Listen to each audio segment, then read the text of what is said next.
What is school for?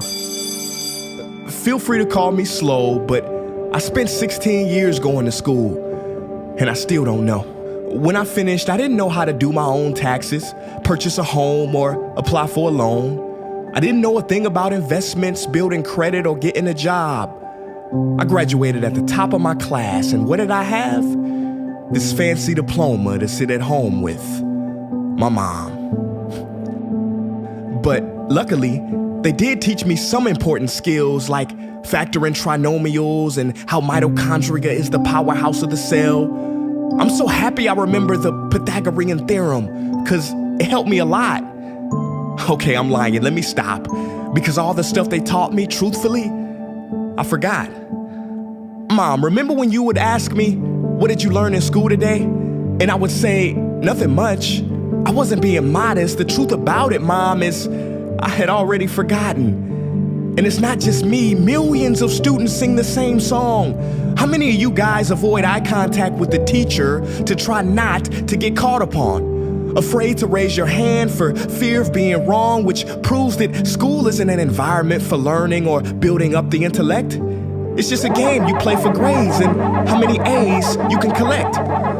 But I guess what do you expect when the most commonly asked question in class is this gonna be on the test? Is this gonna be on the test? See, if school put learning instead of testing and memorizing as the top standard, then the letter F would not stand for failure. It would stand for find another answer. And if school was really interested in our personal and academic success, students would wake up later, have more freedom and homework, a lot less. And that's not my opinion. This conclusion has been scientifically tested and proven.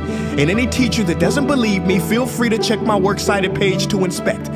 Oh, and I did it in MLA format because I know that's all you will accept. See, students would get more benefit from an extra hour of sleep than putting them through the torture of an extra essay, reading 150 pages, doing problems 1 through 60 on the worksheet, and having 3 projects due by the end of the week. Not only is it pointless pain, but it's also dim-witted, because we get so much work, but they don't teach the time management skills to deal with it. See, in school, we are controlled by bells.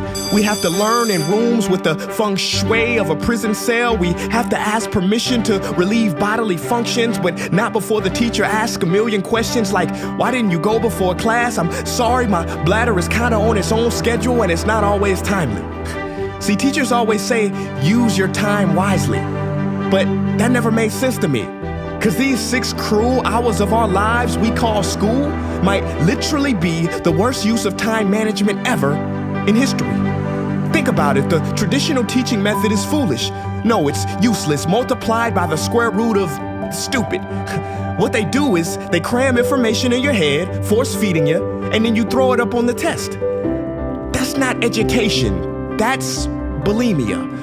And the more bulimic you are, the better you will do on their assessments. So it's no wonder why so many students graduate mentally and emotionally anorexic. See, school teaches you how to memorize dots. True education should teach you how to connect them. True education teaches you how to catch a fish. School teaches you, yeah, you caught the fish, but you didn't show your work, so it doesn't count. Throw it back. I'm just asking, what is school for? It's not education, that's just not true. If you still think that, you might be sniffing glue. See, the word education comes from the Latin root educe, meaning bring out, i.e. bring the gifts out of a person and make them viable. But school doesn't bring out much, it just stuffs more facts inside of you. Now some of that stuff is justifiable. We need reading, writing, and some arithmetic, that's fair. But are you telling me metamorphic and igneous rocks are more important than self-care?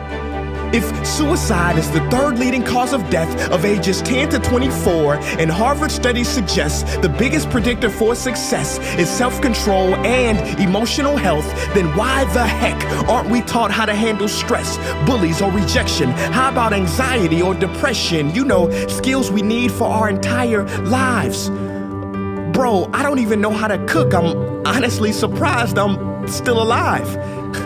But hey, at least I can name all the battles that happened in the Civil War. Seriously, what is school for? Some say you need it to be successful, and that's something we do not doubt. But do you own a MacBook or iPhone? Did you know they both were created by a dropout? Are you watching this video on Facebook or YouTube? Doesn't matter which you choose. They both were created by dropouts. Ever use Snapchat, WhatsApp, shopped at Whole Foods? Well, thank a dropout. Does your home furniture come from IKEA? Okay, don't get the wrong idea. He was not a dropout. Don't be a fool. I mean, how could he drop out? Ingvar Kamprad, founder of IKEA, never even went to school.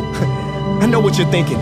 He's just picking and choosing. There's millions who didn't go to school that aren't successful. Who is he fooling? And you're right. But open your history books and start perusing. You'll find the very people we idolize in school never really had formal and/or secondary schooling. I'm talking George Washington, Abe Lincoln. America's best presidents had zero school between them. Ben Franklin, Thomas Edison, shall I proceed? Ernest Hemingway, Mark Twain, Teddy Roosevelt, Margaret Mead. Now please, I'm not saying drop out, because some schools are great and many teachers are rare treasures. I'm saying that there's a difference between people who are smart and people who score better. I'm saying that your future is something that no test will ever measure. Even if that test begins in 3 letters like SAT, ACT, it's BS if they say those determine your LIFE. No, your destiny is in your hands. You must shape it to be great. So don't expect school to open doors, because it's more likely to slam them in your face. Sometimes I wonder about all the dreams lost in school and how much potential goes to waste. If it wasn't for music and YouTube, then I would have been just another lost case. Everybody watching this, please, close your eyes. Imagine a child sitting in the back of some teacher's class in some town. He never raises his hand, he fails most of his classes, but inside of him, there is a passion. And if nurtured and brought out, will lead him to discover the cure for cancer.